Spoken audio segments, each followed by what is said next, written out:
Bíblia na carta aos Filipenses, capítulo de número 2. Nós vamos tomar nesta noite o versículo de número 5. Nós vamos ler até o versículo de número 11. Hoje eu vou usar o meio da revista corrigida e depois eu quero fazer a leitura desse mesmo texto numa versão contemporânea. Se for possível projetar na Almeida Revista Corrigida, hoje nós vamos utilizar esta versão para facilitar a nossa compreensão do texto. Eu vou ler o texto em duas versões nesta noite. Carta aos Filipenses, capítulo de número 2, e o versículo de número 5 a seguir. Eu quero agradecer a Deus, irmãos, por todos os irmãos que têm estado nos cultos de terça-feira. Alguns irmãos falam para mim: pastor, eu gosto mais do culto de terça do que de domingo. E é verdade, o culto de terça é um tempo maior que nós temos para a palavra, e eu percebo pela quantidade de irmãos que vêm hoje na terça-feira. Eu quero incentivar vocês a convidar aqueles que ainda não tomaram gosto nesse sentido, por força de algumas ocupações durante a semana. Às vezes a pessoa fica um pouco mais cansada. Mas eu creio, irmãos, que o Senhor tem falado e nos ensinado muito nas terças-feiras, né? E eu quero agradecer a Deus porque não só os irmãos comentam conosco, mas a gente recebe também muitas mensagens pelo telefone, pelo WhatsApp, e agradecendo a Deus por essas mensagens que são pregadas aqui na terça-feira. Então, se você conhece alguém que gosta, que aprecia ouvir a palavra de Deus, estudar a palavra de Deus, convide-os para estar no culto de terça-feira, porque é um culto que a gente se dedica mais a isso. Amém? Mesmo assim, eu quero agradecer a presença de todos que estão aqui nesta noite. Carta aos Filipenses, capítulo de número 2, nós tomaremos a partir do versículo de número 5. O texto sagrado diz assim, a palavra do Senhor: de sorte que haja em vós o mesmo sentimento que houve também em Cristo Jesus, que sendo em forma de Deus, não teve por usurpação ser igual a Deus, mas aniquilou-se a si mesmo, tomando a forma de servo, fazendo-se semelhante aos homens, e achado na forma de homem, humilhou-se a si mesmo, sendo obediente até a morte, e morte de cruz. Pelo que também Deus o exaltou soberanamente, e lhe deu um nome que é sobre todo nome, para que o nome de Jesus Cristo se dobre todo o joelho dos que estão nos céus e na terra e debaixo da terra, e toda língua confesse que Jesus Cristo é o Senhor, para a glória de Deus Pai. Amém? Se mantenham de pé, que eu quero fazer uma leitura também na versão contemporânea. Eu queria que vocês prestassem atenção, porque essas versões, elas nos ajudam a compreender a exposição do texto com mais facilidade, pela linguagem utilizada. Observe, por favor, o que Paulo está dizendo aos Filipenses. Tentem pensar como Cristo Jesus pensava. Mesmo em condição de igualdade com Deus, Jesus nunca pensou em tirar proveito dessa condição, de modo algum. Quando sua hora chegou, ele deixou de lado os privilégios da divindade e assumiu a condição de escravo, tornando-se humano. E depois disso, permaneceu humano. Foi sua hora de humilhação. Ele não exigiu privilégios especiais, mas viveu uma vida abnegada e obediente, tendo também uma morte abnegada e obediente, e da pior forma, a crucificação. Por causa desta obediência, Deus o exaltou e honrou muito acima e além do que todos, para que todos os seres criados no céu e na terra, até aqueles que há muito mortos e enterrados se curvem em adoração na presença de Jesus Cristo e proclame por meio de louvor que Ele é o Senhor de todos, para a glória e honra de Deus Pai. Curve, por favor, a sua cabeça. Querido Deus, graças te damos por essa noite estarmos aqui mais uma vez para observarmos a Tua palavra, Senhor. Eu quero te agradecer pelo privilégio que o Senhor nos dá de voltarmos até esta casa e aprendermos um pouco mais da Tua palavra, Senhor. Eu quero te agradecer porque o Senhor nos dá esse privilégio. E eu quero te pedir, como sempre faço, que a Tua palavra, Senhor, transforme cada um dos nossos pensamentos, que estruture a nossa mente, Senhor, equiparando-a com a mente de Cristo. O nosso desejo, Senhor, nessa série de mensagens, é que os nossos pensamentos sejam moldados, sejam transformados, sejam alicerçados pelos pensamentos de Cristo Jesus.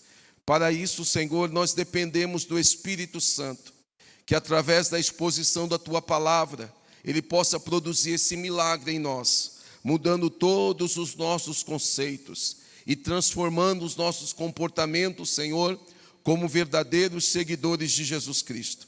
Portanto, meu Deus, eu quero te pedir, fale conosco nesta noite, pois precisamos ouvir a Tua voz, em nome de Jesus. Amém. Tome, por favor, o seu assento. Meus amados, eu estava observando o capítulo de número 2, que é o capítulo onde Paulo, o capítulo 2 da carta aos Filipenses, que é o capítulo onde Paulo, ele orienta a igreja a se manter unida pelo exercício da humildade. O capítulo de número 2, ele tem essa proposta. Ele vem com uma recomendação do apóstolo para que aquela igreja pudesse viver plenamente o evangelho enaltecido no capítulo 1, era necessário que eles também progredissem na salvação. Progredir na salvação, desenvolver a salvação, era passar por esse processo de transformação de pensamentos, tomando a mente de Cristo e, consequentemente, progredindo espiritualmente, trazendo como resultado a unidade da igreja. Esse capítulo de número 2, ele é feito um sanduíche. Para os irmãos que estão com fome, sanduíche normalmente é feito de 2 partes de pão e um recheio, certo? Tem gente que gosta muito do recheio, mas tem gente que não abre mão do pão. Eu estou dando esse exemplo para vocês compreenderem que esse capítulo 2, ele é feito um sanduíche. A parte inicial dele começa com uma orientação do apóstolo Paulo para que eles vivam em unidade a partir da humildade. O recheio é o exemplo de Cristo e a parte posterior são os 2 exemplos que Paulo dá de 2 obreiros, um chamado Timóteo e outro chamado Epafrodito. É basicamente esse o capítulo de número 2. A ideia principal é que eles tivessem unidade espiritual. E Paulo vai mostrar isto quando ele afirma no capítulo de número 2, versículo 2, a seguinte expressão. Ele diz assim: completai o meu gozo, para que sintais o mesmo. Eu expliquei isso para os irmãos, que Paulo estava dizendo assim: olha, vocês precisam completar a minha alegria quando vocês sentirem o mesmo que eu estou sentindo. Eu também disse que essa parte inicial, que é uma admoestação, que é uma orientação sobre a unidade, Paulo destaca a seguinte expressão: tendo o mesmo amor, o mesmo ânimo, sentindo uma mesma coisa. Então a ideia é que a igreja de Filipos tivesse em prática, no dia a dia, nas suas interações, essa unidade, esta harmonia de objetivos para eles crescerem espiritualmente. Eu expliquei para os irmãos em ministrações anteriores que é impossível as pessoas terem o mesmo pensamento, é quase que impossível. Numa diversidade de pessoas, é natural que as pessoas pensem diferente. Nós não somos robôs programados para pensarmos a mesma coisa. O que Paulo está dizendo é no sentido espiritual. Paulo está apontando a necessidade de uma unidade para a igreja de Filipos como uma característica muito importante para o desenvolvimento da fé e o crescimento do evangelho. Para tanto, depois que Paulo faz essa introdução, dos versículos 1 até o versículo de número 4 do capítulo 2, a partir do versículo 5, Paulo vai usar como exemplo a pessoa de Cristo. Ele vai usar o exemplo máximo, que é o nosso Senhor e Salvador Jesus Cristo. A partir do versículo 5, Paulo aponta Jesus como esse exemplo a ser seguido. E dos versículos de número 6, 7 e 8, ele vai mostrar que o exemplo de Cristo é o exemplo da sua humilhação. É bem verdade que nós falamos aqui em ministração anterior que a humildade é o remédio para curar os sintomas de uma doença chamada desunião.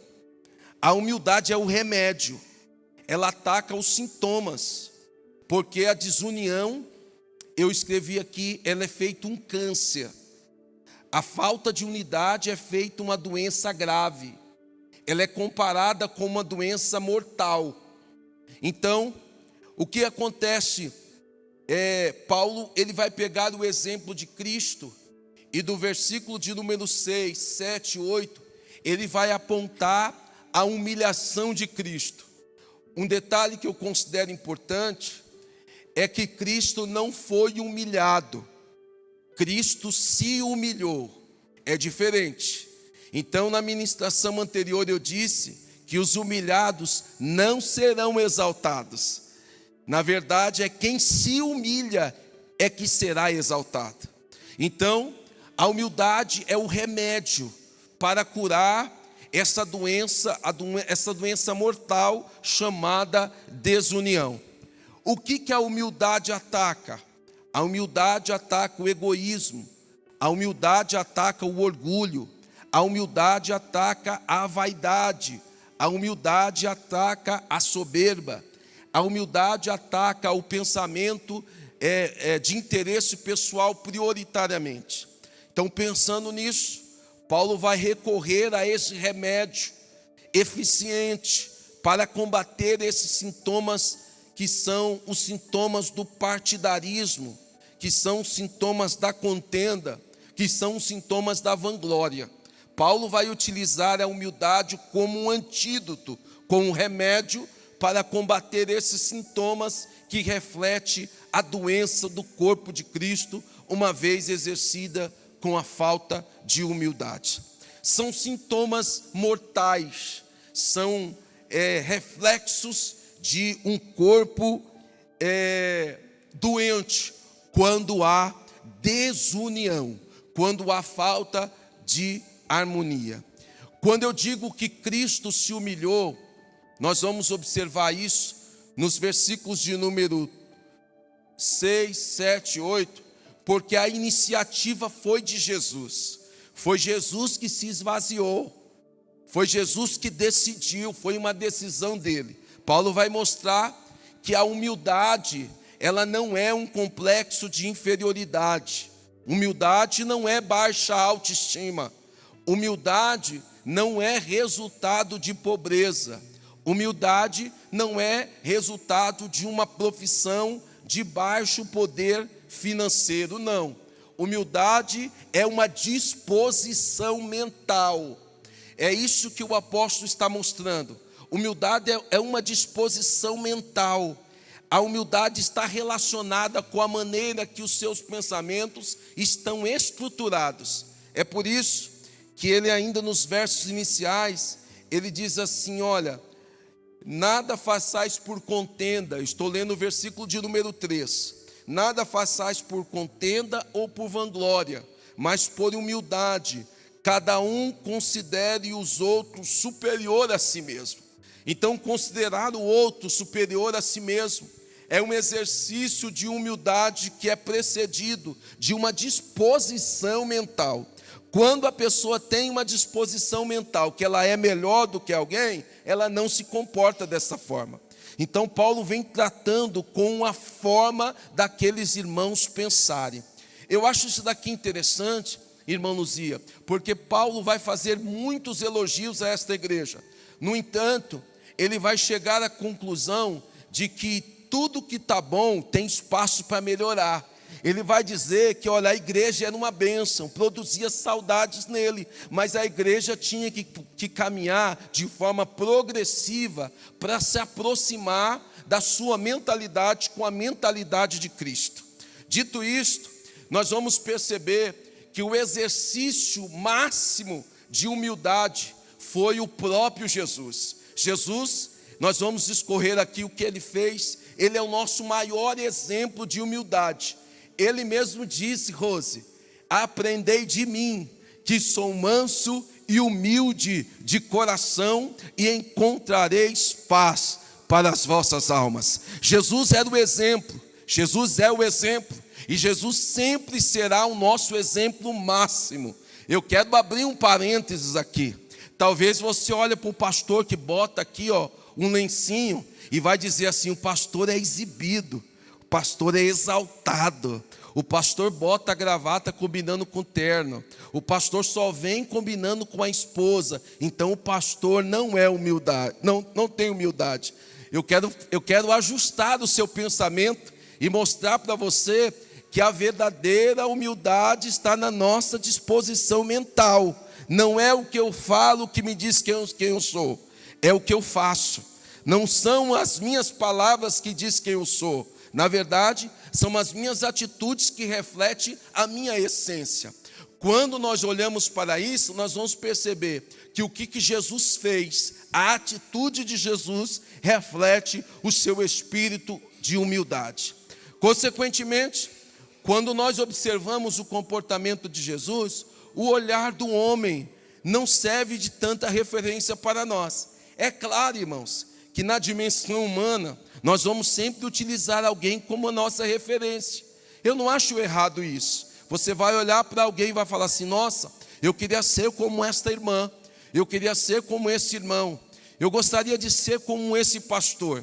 Mas é claro que existem muitas pessoas que têm atributos maravilhosos, que têm qualidades maravilhosas. Mas Paulo, no recheio desse sanduíche, ele vai dizer assim, o maior exemplo é Jesus, a maior referência é Jesus. Olhai para Jesus, que é o autor e consumador da nossa fé. Quando você olha para Jesus, você não murmura. Quando você olha para Jesus, você não desiste. Quando você olha para Jesus, você não peca. Quando você olha para Jesus, você não para no meio do caminho. Quando você olha para Jesus, você persevera em oração. Quando você ora para Jesus, você espera no Senhor. Quando você olha para Jesus, a sua alma é lavada pelo poder do sangue dele. Os seus pensamentos são transformados. Irmãos, se você olhar para um lado, se você olhar para o outro, você vai ficar decepcionado. Você vai encontrar injustiças, você vai encontrar muita coisa errada, mas se o seu olhar estiver apontando para o meigo nazareno, pode ter certeza, a sua vida vai ser de vitória em vitória, mais do que vencedor, como o apóstolo Paulo disse para os irmãos em Roma. Eu quero enaltecer a pessoa de Jesus, Por quê? Porque ele faz esse exercício de humildade do versículo de número 6, 7 e 8. E por causa desse exercício de humildade, e por causa desse exercício de obediência, a palavra do Senhor diz que Deus o exaltou soberanamente e lhe deu um nome que é sobre todo nome. Então nós vamos perceber do versículo de número 6, 7 e 8, que é a humilhação de Jesus. Depois nós vamos perceber que o 9, 10 e 11 vai trazer a exaltação de Jesus. Então 3 versículos de humilhação e 3 versículos de exaltação. 3 versículos de humilhação e 3 versículos de exaltação. É isso que nós vamos abordar hoje. Então, nós vamos utilizar o maior exemplo, que é o exemplo de Jesus para nós. Eu vou explicar isso, porque esse recheio, observe aqui os senhores e as senhoras, esses versículos que nós lemos aqui, do versículo 5 até o versículo 11, irmã Lídia, eles são tão importantes na teologia, que pautado nesses versículos é construída a doutrina de Cristo, que na teologia é chamada de cristologia, é o estudo acerca da pessoa bendita de Jesus.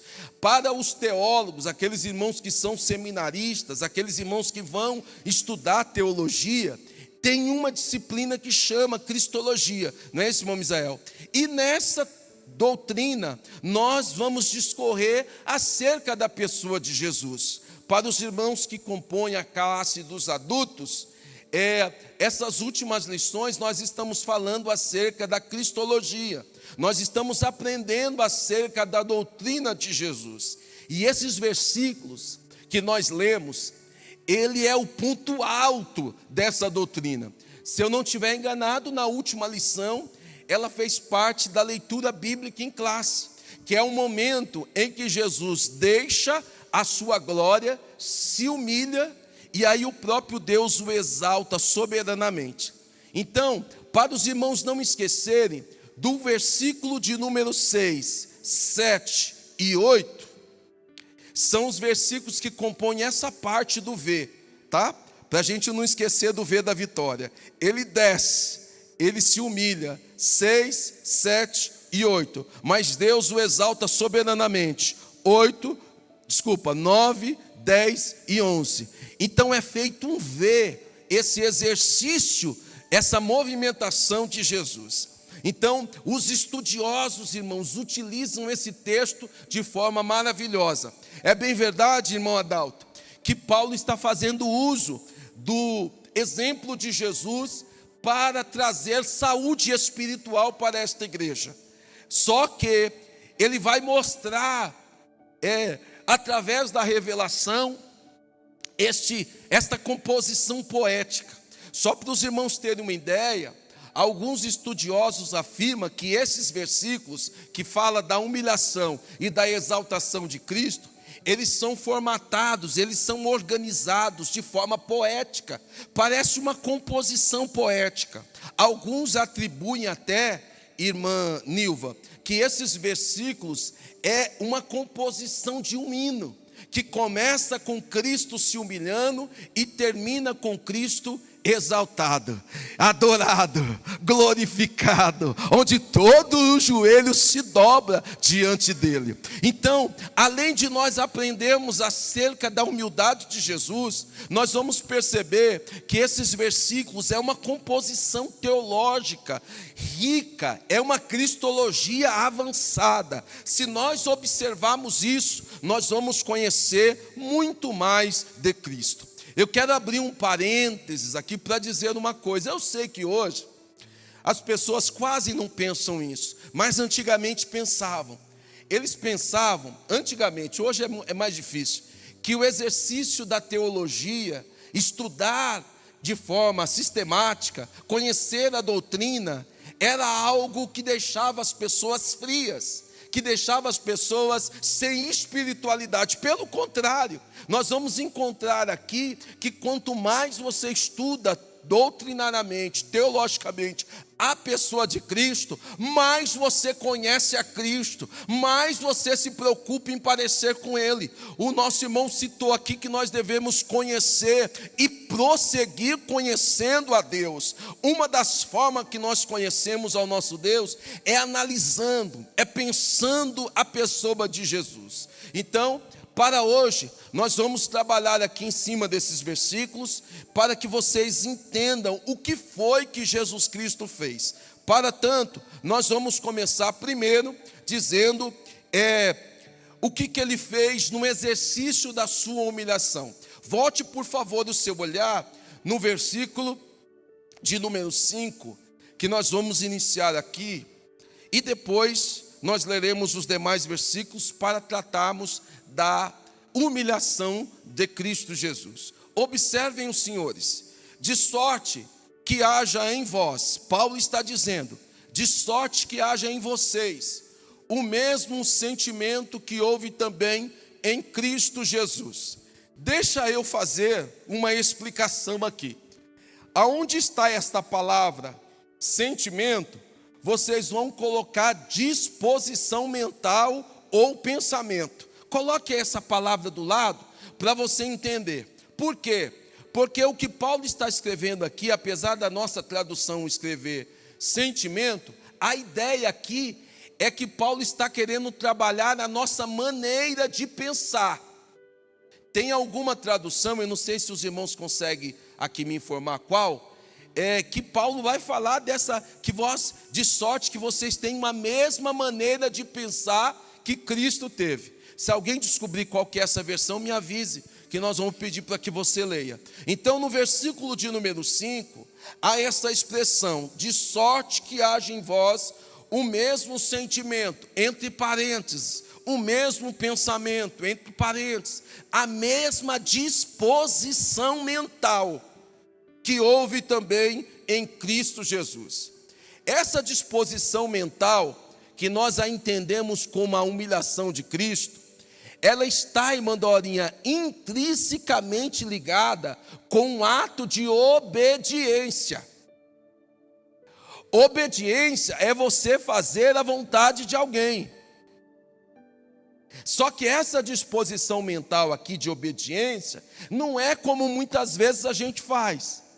Sabe o que acontece, irmão Miqueias? Às vezes a gente obedece, mas sem disposição mental para obedecer. É isso que eu queria dizer. Isso é muito comum em casa. Cadê os nossos adolescentes e os nossos jovens? Deixa eu ver. Levantem as mãos. Isso é muito comum em casa. Às vezes o pai e a mãe dão um comando, e aí você só faz depois que ela te faz uma ameaça. Ou se não, você só faz depois que ela grita com você. Aí você faz meio que emburrada. Eu não sei se é esse o termo, mas meio brava. Você acaba fazendo, mas sem disposição mental. Sim, irmão Misael. Quem tiver a versão NVI, que é a nova versão internacional, vai ter essa maneira de pensar, forma de pensar. Não é isso, irmão Misael? Obrigado. Então, a King James também repete. A ideia aqui é que Jesus está tomando essa decisão. Jesus está se propondo a se humilhar com uma disposição mental favorável. Não é aquela coisa que quando você faz sem vontade. Sabe, será que já aconteceu isso essa semana? Você deu ordem para o seu filho e ele não quis fazer, aí você correu e falou assim, deixa que eu faço. Já aconteceu com você essa semana? Não levanta a mão. Olha que levantou. Você pediu, aí não fez, ou disse que ia fazer, protelou, né? E a pessoa não tinha disposição mental para obedecer. Aí você correu e falou, não, pode deixar, deixa comigo. Você perdeu a paciência e foi e executou a função. Isso é muito comum quando são aquelas atividades que as pessoas não gostam de fazer, né? Por exemplo, existem algumas atividades domésticas que as pessoas não gostam, né? Por exemplo, eu gosto de lavar louças, eu gosto, mas esse gosto é particular. Tem umas pessoas que não suportam. Tem pessoas aqui que olham para a louça e falam assim: dorme você aí que eu vou para minha cama dormir, e amanhã a gente volta a conversar. Se você viu essa pessoa no espelho hoje, disfarça e não sorria, porque senão eu vou perceber que é você. Mas tem gente que gosta. Eu gosto de lavar louça, mas pergunta se eu lavo. Eu quase não tenho tempo de fazer isso. Mas quando eu estou preocupado para pregar, quando eu tenho um compromisso, eu corro para a pia, com a disposição mental, irmãos, de servir a minha família, que eu sei que é lá que as janelas do céu se abrem. Eu sei que é na pia que eu recebo toda a inspiração do alto para pregar aqui. Então, eu falo para os obreiros às vezes: está sem mensagem, está sem inspiração, corre para a pia, vai ajudar a esposa, que naturalmente você vai receber inspiração do alto para você pregar. Estou vendo algumas esposas olhar para o esposo: disfarça agora, dá só uma risadinha, olha assim só de lado. Mas eu costumo chamar a pia de terapia, né? Então, vai fazer uma terapia, né? Vai para a louça.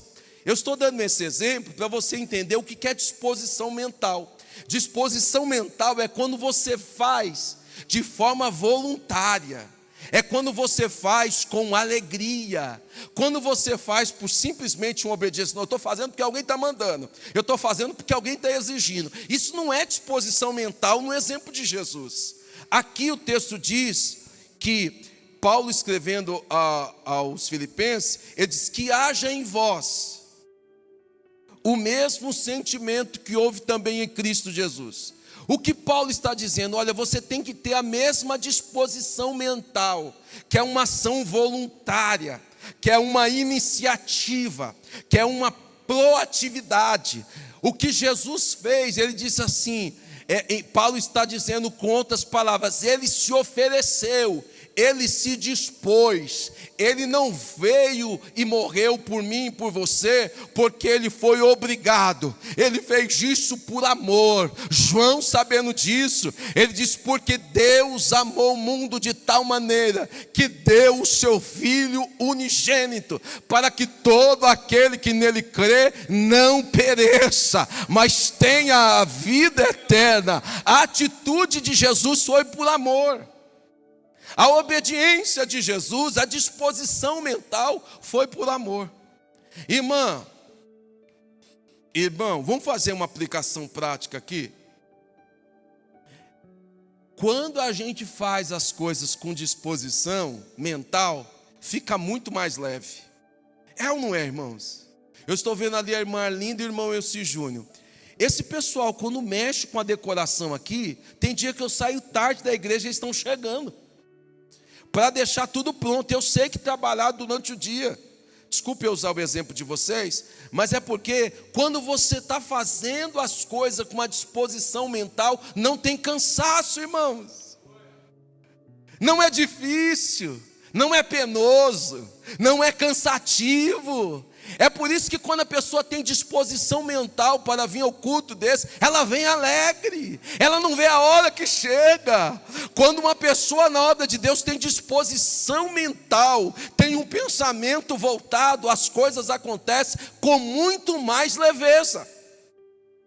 É por isso que quando a gente vai às vezes distribuir algumas funções, a gente pergunta se a pessoa tem disposição. A gente pergunta se a pessoa aceita o desafio. Por quê?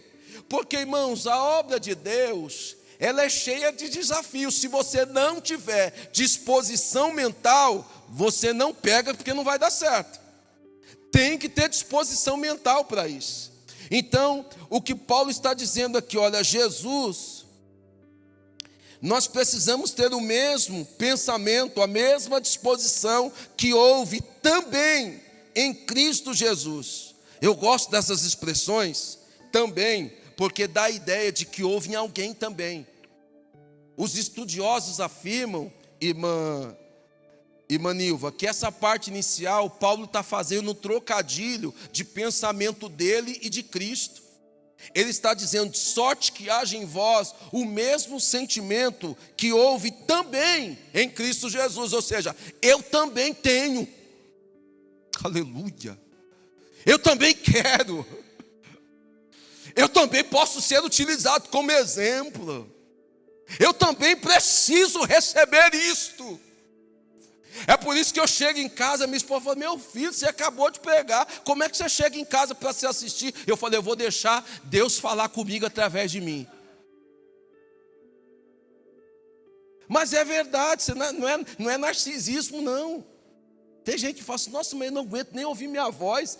Quando eu passo um áudio, eu passo até no 2 para nem ouvir a minha voz. Meu irmão, eu não me preocupo com a minha voz, porque eu sei que ela é assim. Então eu vou lá e assisto, por quê? Porque eu quero ouvir Deus falar comigo. E Paulo diz assim: olha, de sorte que haja em vós o mesmo sentimento que houve também, oh glória, em Cristo Jesus.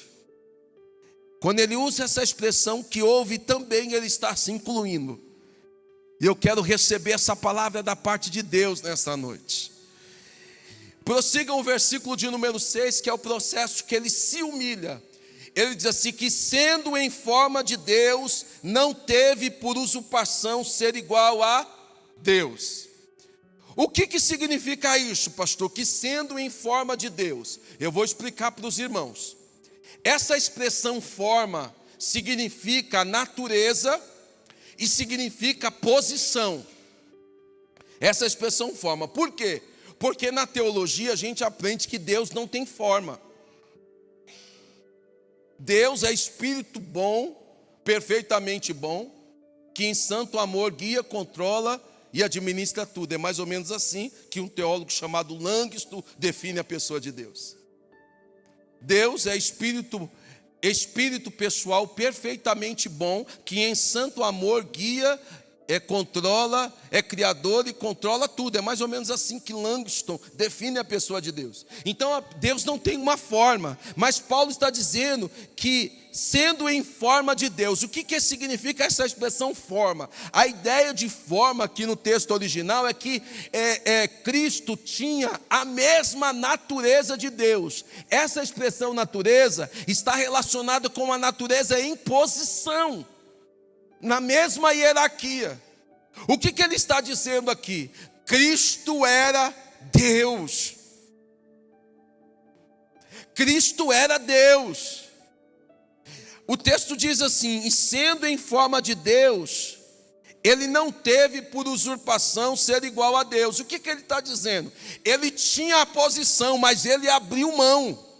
Essa expressão usurpação significa aquela pessoa que se agarra e não abre mão. Usurpar é isso, é se apegar, é não abrir mão. Aí o que Paulo está dizendo? Ele sendo em natureza Deus, ele tendo a posição de Deus, ele não se apegou a isso. Ele abriu mão disso. A expressão correta aqui é: ele abriu mão da sua divindade, ele abriu mão da sua autoridade, ele abriu mão de quem ele era. Isso aqui, irmãos, é um exemplo para nós. Eu ficaria só aqui, porque coisa difícil é a gente abrir mão de quem a gente é, não é mesmo? Normalmente a gente liga no call center, quando a gente não fala com máquina, a gente vira para o atendente e fala assim: você sabe com quem você está falando? Como se a gente fosse alguma coisa. A gente não abre mão. Quem manda aqui sou eu. Mas aqui o próprio Jesus é o nosso exemplo. Ele sendo em natureza como Deus, ele não teve por usurpação, ele não se apegou. Ele abriu mão dos seus direitos de ser igual a Deus. Que mais? Só isso? Não. Ele não só abriu mão do seu direito, mas ele esvaziou-se, aniquilou-se. Ou seja, ele vai se esvaziar feito um exemplo assim, um exemplo visível. É como se fosse uma bola que ela fica funcionando com ar. Os meninos que gostam de futebol sabem o que eu estou falando.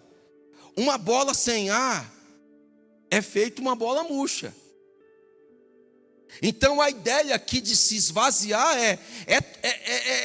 se esvaziar, se humilhar, é perder totalmente as suas funções ali no que se refere à posição que ele estava.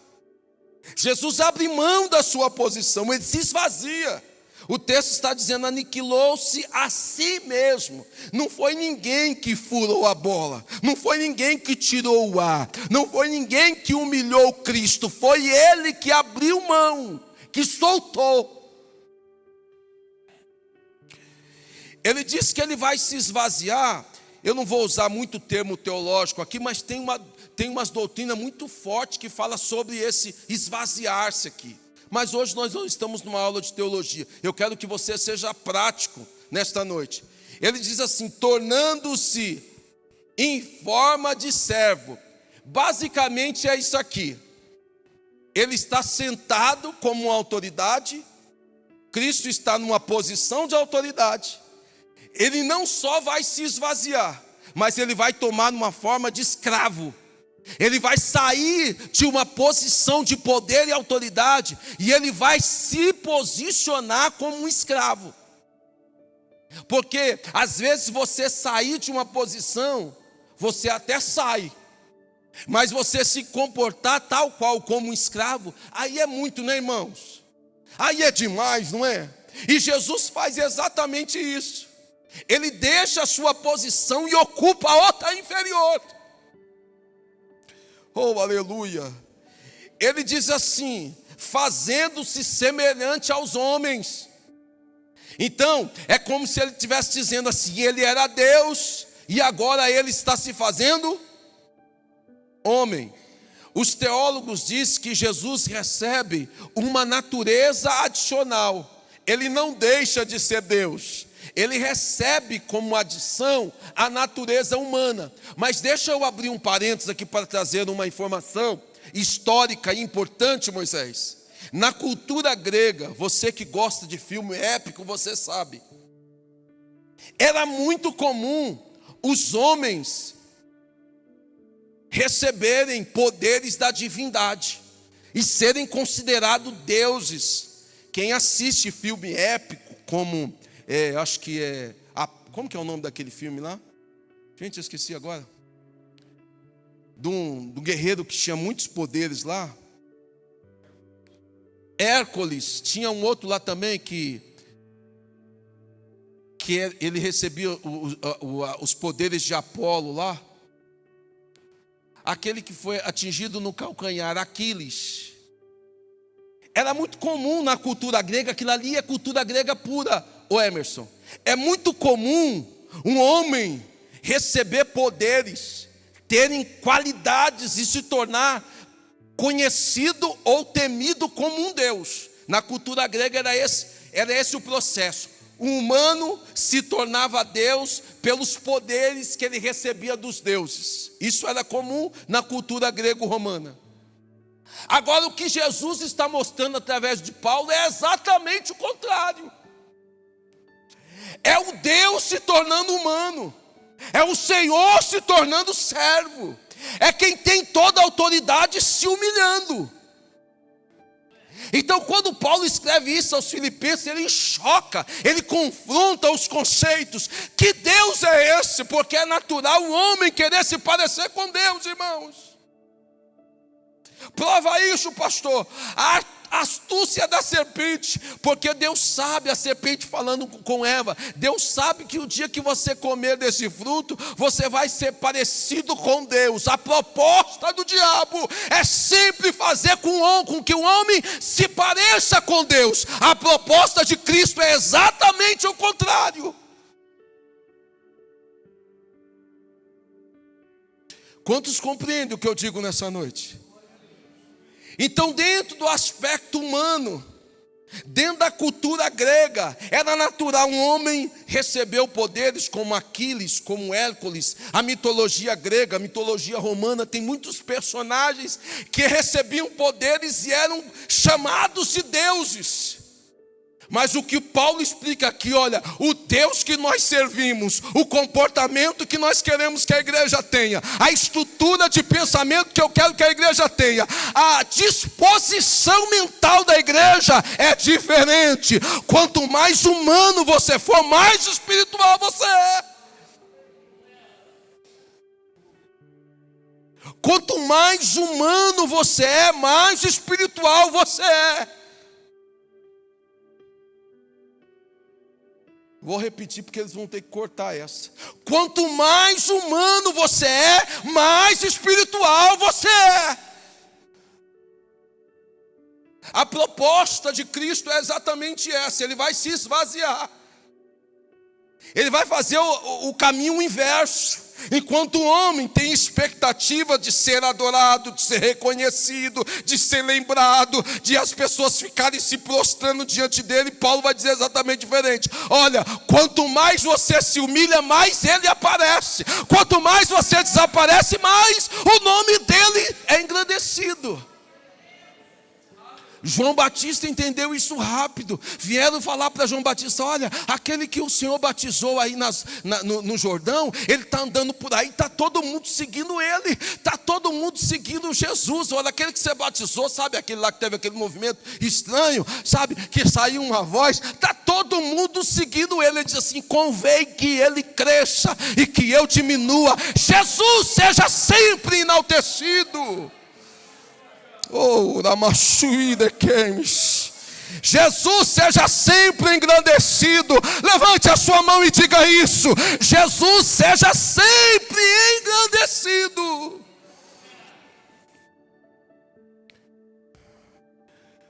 Só que chegar na condição humana não foi suficiente. Olhe para o texto, versículo de número 8. E achado na forma de homem, humilhou-se a si mesmo, sendo obediente até a morte, e morte de cruz. Olha o degrau. Hoje não dá para caminhar, né? Olha o degrau. Ele estava na posição de Deus, ele se humilha como homem. Ele sai da posição de homem e se humilha como escravo. Ele sai da posição de escravo e se humilha sendo obediente até a morte. Ele sai de uma posição de um homem mortal e recebe a mais indigna das mortes, a morte de cruz.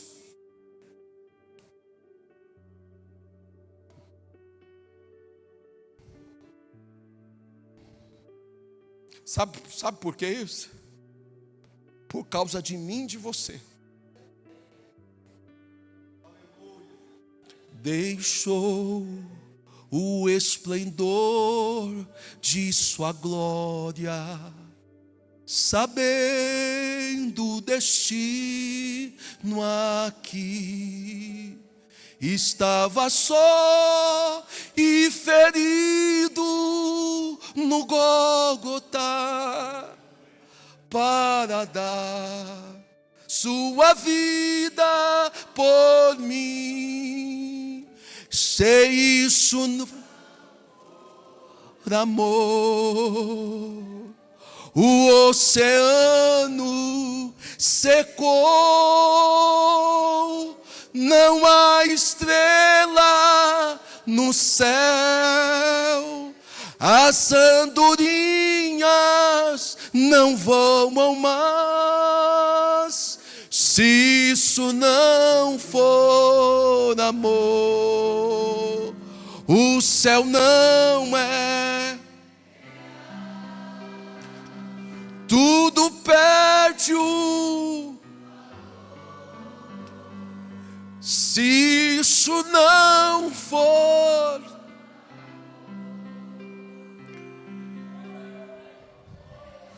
Oremande faço e de queimes.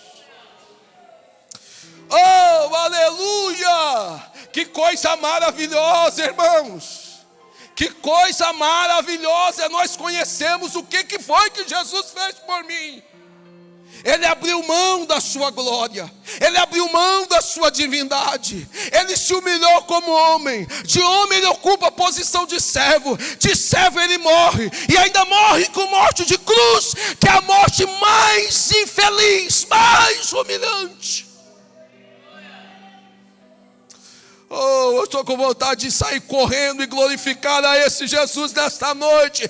Eu sei que tem gente que acha que é meninice, mas o que Jesus fez por mim, o que Jesus fez por você, é algo maravilhoso. Era para nós sairmos correndo nesta avenida e dizendo: Ele é Deus, Ele é Deus, Ele é Deus, Ele é Deus. Aleluia. Oh, aleluia.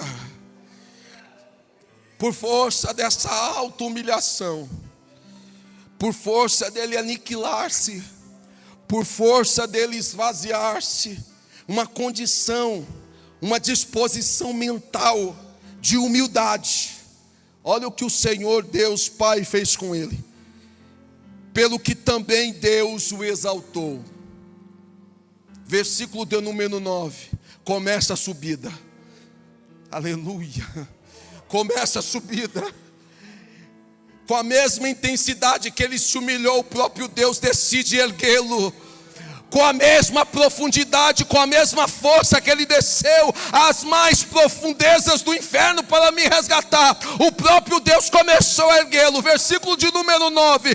Pelo que também Deus o exaltou soberanamente.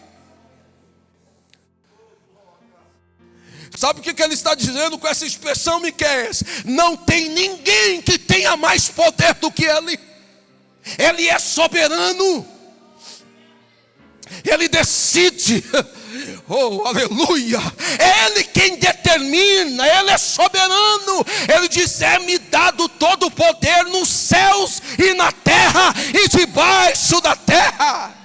O nosso Deus exaltou soberanamente. Só isso? Não. Subindo, e lhe deu um nome que é sobre todos os nomes. Aleluia. Só isso, pastor? Não. Ele recebeu um nome que é sobre todo o nome, para que ao nome de Jesus se dobre todo o joelho. Aleluia. De quem? Dos que estão nos céus, dos que estão na terra e debaixo da terra. Aqui ele vai retomando a sua posição de divindade. Aqui é que dá base para muita gente aí de outras religiões. Por que nós adoramos a Jesus? Porque ele recebeu um nome que é sobre todo nome, e todo joelho deve se dobrar diante dele. Aqui é que justifica a minha adoração. É por isso que eu levanto a minha mão e digo: glória a Jesus, exaltado seja o nome de Jesus. Oh, orefaço e dequemes. Para que o nome de Jesus se dobre todo o joelho dos que estão nos céus e na terra. Nós ouvimos na Miqueias, a ministração da Almaduque, João olhando aquela visão, e ninguém tinha condições de abrir o livro e desatar os seus selos, mas alguém bradou: pare de chorar, porque tem aqui o Cordeiro. Ele é digno de abrir o livro e desatar os seus 7 selos. Levante a sua mão para enaltecer a Jesus. Eu não sei quanto tempo você tem de vida, mas uma coisa é certa: Ele merece toda a nossa adoração e todo o nosso louvor.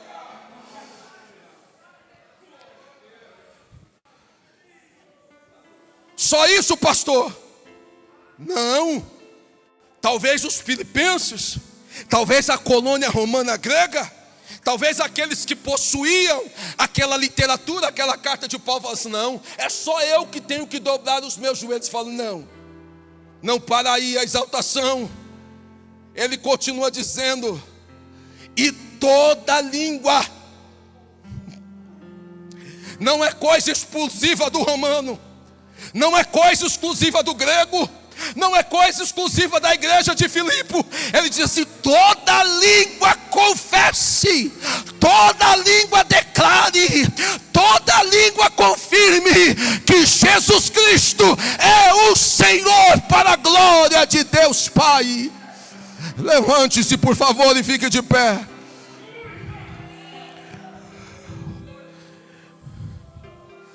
Ele manda faço e de quemes. Aleluia, aleluia, aleluia, aleluia. Pastor, aplica isso na minha vida. Cristo, Jesus Cristo é Deus. Jesus Cristo é um homem incomparável. Não dá para confundir, não dá para comparar Jesus. Paulo tentou fazer uma analogia em Romanos capítulo 5. Ele vai falar do primeiro Adão, que ele veio, mas o segundo Adão era perfeito. Ele fez uma comparação rasa, porque Jesus é considerado o segundo Adão. Por quê? Porque ele foi um homem perfeito. Ele veio e cumpriu o propósito.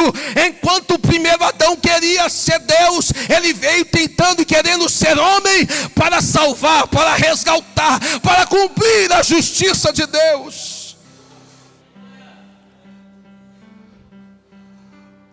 Termina, pastor.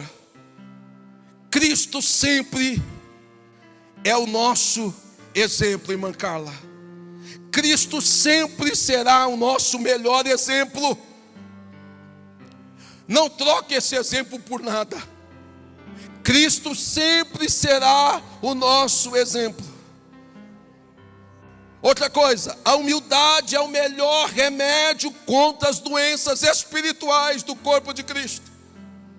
A humildade é o melhor remédio para as doenças espirituais do corpo de Cristo. Eu vou repetir: a humildade é o melhor remédio para as doenças espirituais do corpo de Cristo. E eu concluo dizendo que as doutrinas bíblicas estão conectadas com a nossa vida cristã. Então, quando alguém te ensinar a doutrina bíblica, aprenda, porque isso tem tudo a ver com a nossa prática. O nosso posicionamento espiritual muda, irmãos, o contexto da nossa casa. O nosso contexto espiritual muda a realidade do contexto da empresa que nós trabalhamos. Essa disposição mental, essa estrutura de pensamento alicerçada na humildade, ela dilui 95% dos problemas relacionados com o contexto da igreja. Não é fácil, mas é necessário. Não é fácil, mas é possível. Não é fácil, mas é recomendável. Não é fácil, mas a Bíblia tem exemplos de pessoas que se humilharam. Humilhai-vos debaixo da potente mão de Deus, para que a seu tempo Ele vos exalte, lançando sobre Ele toda a vossa ansiedade, porque Ele tem cuidado de vós. Se o meu povo, que se chama pelo meu nome, se humilhar e orar e buscar a minha face e se converter dos seus maus caminhos, eu, Senhor, ouvirei dos céus, perdoarei os seus pecados e sararei a sua terra. Eu quero orar para que a sua terra seja sarada. Eu quero orar para que a sua casa seja restaurada. Eu quero orar para que o seu casamento, para que a sua família seja reestruturada pelo poder do Evangelho. Eu quero orar para que a sua casa, que o seu empreendimento seja tomada de uma disposição mental que venha da parte do Cristo. Porque o que eu penso é que o Senhor quer exaltar alguém, mas não tem uma outra forma do Senhor nos exaltar a não ser nós nos humilhando diante da potente mão de Deus. Feche os seus olhos. Mas antes eu preciso saber se há alguém entre nós que deseja entregar a sua vida para Jesus. Você veio a esse culto com desejo de Olha, eu preciso ter um encontro pessoal com Jesus. Eu quero orar pela sua vida se você assim desejar. Há alguém entre nós que quer reconciliar-se com Cristo? Parece-me que são todos cristãos. Então nós vamos orar. Eu quero convidar aqui para encerrar esse culto, pastor Mauro. O senhor vai fazer esse encerramento? Vai orar com as pessoas? Se você quiser receber oração, por alguma razão, talvez por enfermidade ou por algum motivo específico, eu quero que você venha rapidinho aqui à frente, que nós vamos encerrar esse culto orando pela sua vida, orando pela sua casa. E quem sabe o poder eficiente dessa palavra venha tocar o seu coração e você saia daqui entendendo a disposição mental proposta por Cristo Jesus. Ele se esvaziou, ele se aniquilou, ele se humilhou para nos deixar o exemplo que o caminho da restauração, o caminho da exaltação é quando nós nos humilhamos diante da potente mão de Deus. Pastor Mauro vai orar. Eu quero esperar você que está chegando aqui à frente. Ele vai orar encerrando este culto e vai ministrar a bênção sobre todos nós. Eu pergunto para você, eu já sei a sua resposta, mas valeu a pena você ter vindo à casa do Senhor? Valeu a pena? Então reparta isso com alguém, convide alguém para terça-feira também estarem conosco novamente. E eu tenho certeza que a boa mão de Deus estará sobre a sua casa. Receba esta oração nesta noite, a bênção final, em nome de Jesus. Aleluia, meus queridos, a paz do Senhor Jesus. Oremos ao Senhor, maravilhoso e eterno Deus. Ó Pai amado, nesta noite nós queremos, ó Deus, te agradecer por mais uma vez estar na tua casa. Ouvimos nesta noite parte da tua palavra. E o que nós te pedimos é que o Senhor continue nos esclarecendo através da mesma. Meu Deus, que o Senhor possa continuar nos dando, ó Deus, disposição para continuarmos caminhando na tua presença. Que o Senhor possa continuar, ó Deus, nos renovando através da tua doutrina, através da tua palavra, através dos teus ensinamentos. Meu Deus, nesta noite, ó Pai, nós sairemos daqui, ó Deus, com o nosso coração, ó Deus, aquebrantado, com a nossa alma, ó Deus, saltando dentro de nós, da presença que nós recebemos da tua parte, através da tua palavra que foi ministrada nesta noite.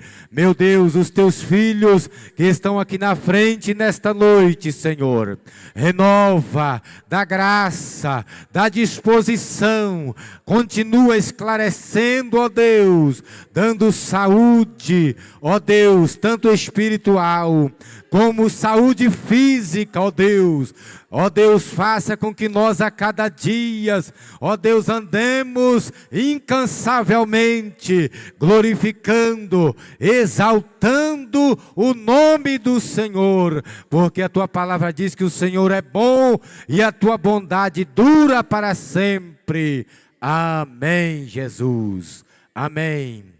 Se valeu a pena você vir aqui nesta noite, ouvir a palavra do Senhor, estenda suas mãos e repita após mim, que o grande amor de Deus, que a graça do nosso Senhor e Salvador Jesus Cristo, que a comunhão e a consolação do Espírito Santo, seja sobre a minha vida, sobre a minha casa e sobre toda a igreja do Senhor. E todos digam amém. Glória a Deus.